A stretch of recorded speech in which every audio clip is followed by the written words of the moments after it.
കർത്താവിൽ പ്രിയരെ, ദൈവവചനം ധ്യാനിക്കുവാൻ താങ്കളെ സ്വാഗതം ചെയ്യുന്നു. റോജർ വില്യംസ് എന്ന ഒരു വ്യക്തിയെ പരിചയപ്പെടേണ്ടത് ആവശ്യമാണ്. ഇന്ന് മതസ്വാതന്ത്ര്യം എത്രയോ പ്രധാനപ്പെട്ടതാണ് എന്ന് നമുക്ക് മനസ്സിലാക്കാൻ സാധിക്കും. ഈ മതസ്വാതന്ത്ര്യത്തിൻ്റെ കാര്യത്തിൽ റോജർ വില്യംസിൻ്റെ സംഭാവന വളരെ വലിയതാണ്. അമേരിക്കയിലെ കോളനികൾ സ്ഥാപിച്ചു തുടങ്ങിയപ്പോൾ ചില വർഷങ്ങൾ കഴിഞ്ഞപ്പോഴാണ് റോജർ വില്യംസ് അവിടെ എത്തിയത്. അദ്ദേഹവും വിശ്വാസത്തിൻ്റെ സ്വാതന്ത്ര്യം ആഗ്രഹിച്ചാണ് ആ സ്ഥലത്ത് വന്നത്. എന്നാൽ അദ്ദേഹത്തിൻ്റെ വിശ്വാസം ഓരോ മനുഷ്യനും വിശ്വസിക്കുന്നതിനുള്ള സ്വാതന്ത്ര്യമുണ്ട്. അത് മറ്റുള്ളവരിൽ നിന്ന് വ്യത്യസ്തമായ നിലപാടായിരുന്നാലും ആ നിലയിൽ നിലനിൽക്കാൻ ആ മനുഷ്യന് സ്വാതന്ത്ര്യമുണ്ട് എന്നുള്ള നിലപാടാണ് അദ്ദേഹം എടുത്തത്. അതായത് ദൈവത്തോടുള്ളതായ ഈ വിശ്വാസത്തിൻ്റെ അടിസ്ഥാനം തീരുമാനിക്കുന്നത് ഭരണകൂടം അല്ല എന്നുള്ളതായ നിലപാടാണ് അദ്ദേഹം എടുത്തത്. അതായത് വിശ്വാസത്തിൻ്റെ കാര്യത്തിൽ എല്ലാ മനുഷ്യർക്കും സ്വാതന്ത്ര്യം ഉണ്ടായിരിക്കണം. അതിൽ സ്റ്റേറ്റ് ഭരണകൂടം ഇടപെടാൻ പാടില്ല എന്നുള്ളതാണ്. ഒരു മജിസ്ട്രേറ്റ് അല്ലെങ്കിൽ ഒരു കോടതി മനുഷ്യനും തമ്മിലുള്ളതായ പ്രശ്നങ്ങൾ പരിഹരിക്കുന്നതിന് ആണ് നിലനിൽക്കേണ്ടത്. അതല്ലാതെ മനുഷ്യന് ദൈവത്തോടുള്ള ബന്ധത്തെക്കുറിച്ച് നിയമം ഉണ്ടാക്കുന്നതിനോ നിയമം നടപ്പാക്കുന്നതിനോ ഒരു മജിസ്ട്രേറ്റോ ഒരു കോടതിയോ ഇടപെടാൻ പാടില്ല. അങ്ങനെ വന്നു കഴിഞ്ഞാൽ അത് വലിയ അപകടകരമായ അവസ്ഥയായിരിക്കും എന്ന് അദ്ദേഹം വാദിച്ചു. ആ സമയത്ത് ഭരണകൂടം തിരഞ്ഞെടുത്തിരിക്കുന്ന അല്ലെങ്കിൽ അംഗീകരിച്ചിരിക്കുന്ന പള്ളികളിൽ എല്ലാ അംഗങ്ങളും സംബന്ധിക്കേണ്ടത് നിയമപ്രകാരം അനുശാസിച്ചിരുന്നു. അങ്ങനെ പള്ളിയിൽ പോകാതിരുന്നാൽ ശിക്ഷയോ അല്ലെങ്കിൽ പണം പിഴ കെട്ടുകയോ അല്ലെങ്കിൽ തടവ് ശിക്ഷ അനുഭവിക്കുകയോ വേണ്ടുന്ന നിയമമായിരുന്നു അന്നുണ്ടായിരുന്നത്. ഇത് ഒരിക്കലും അംഗീകരിക്കാൻ സാധിക്കുകയില്ല എന്ന നിലപാടാണ് റോജർ വില്യംസ് എടുത്തത്. അതായത് ഒരു മനുഷ്യൻ്റെ വിശ്വാസത്തിൽ നിന്ന് വ്യത്യാസമുള്ള വേറൊരു വിശ്വാസം ഉൾക്കൊള്ളുന്ന സഭയിലേക്ക് ഒരു മനുഷ്യനെയും പോകാൻ നിർബന്ധിക്കാൻ പാടില്ല. ഇത് അവൻ്റെ വിശ്വാസത്തിൻ്റെ സ്വാതന്ത്ര്യം ഹനിക്കപ്പെടുന്ന അവസ്ഥയായി തീരും എന്ന് പറഞ്ഞു. അതുപോലെ തന്നെ ഒരു മനുഷ്യൻ്റെ താല്പര്യത്തിന് വിരുദ്ധമായി ഒരു ആരാധനയിൽ സംബന്ധിക്കാൻ ആരെയും നിർബന്ധിക്കാൻ പാടില്ല എന്നായിരുന്നു അദ്ദേഹത്തിൻ്റെ നിലപാട്. അദ്ദേഹം മനുഷ്യരെ സ്നേഹിക്കുകയും ആദരിക്കുകയും ചെയ്ത വിശ്വസ്തനായ ഒരു ശുശ്രൂഷകനായിരുന്നു. പക്ഷേ ഈ വിശ്വാസ സ്വാതന്ത്ര്യം എന്നുള്ള നിലപാടിനോട് യോജിക്കാൻ അന്നത്തെ അധികാരികൾക്ക് സാധിച്ചില്ല. അവസാനം അദ്ദേഹത്തെ നാട് കടത്തുന്ന നിയമം അവർ പാസ്സാക്കി.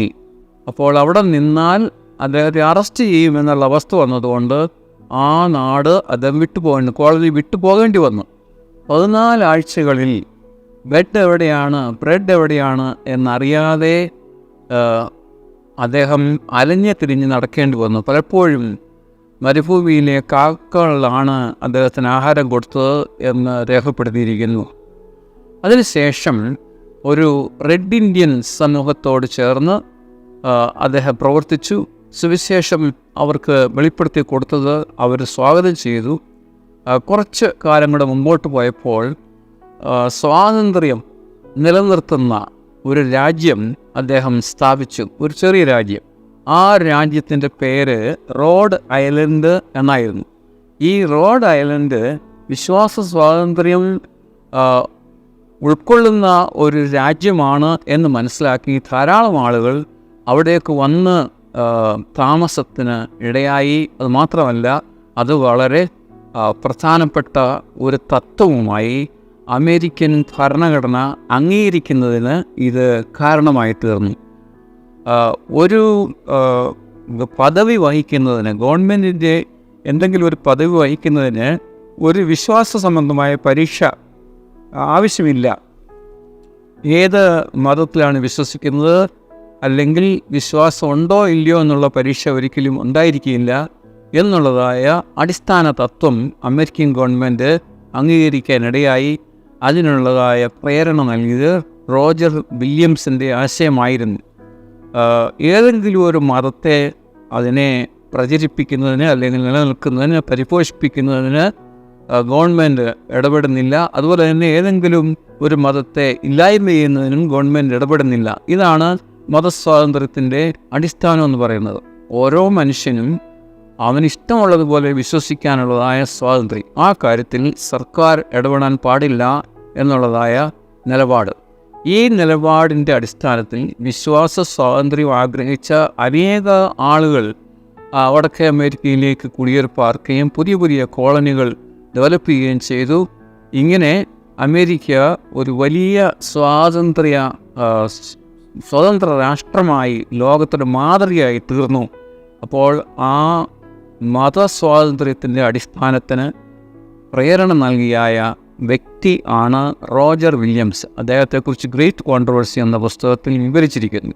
ഗലാത്യ ലേഖനം 5-ാം അധ്യായത്തിൻ്റെ 1-ാം വാക്യത്തിൽ നമ്മളിങ്ങനെ വായിക്കുന്നു: സ്വാതന്ത്ര്യത്തിനായിട്ട് ക്രിസ്തു നമ്മെ സ്വതന്ത്രരാക്കി, ആകയാൽ അതിൽ ഉറച്ചു നിൽപ്പീൻ, അടിമ നുഖത്തിൽ പിന്നെയും കുടുങ്ങിപ്പോകരുത്.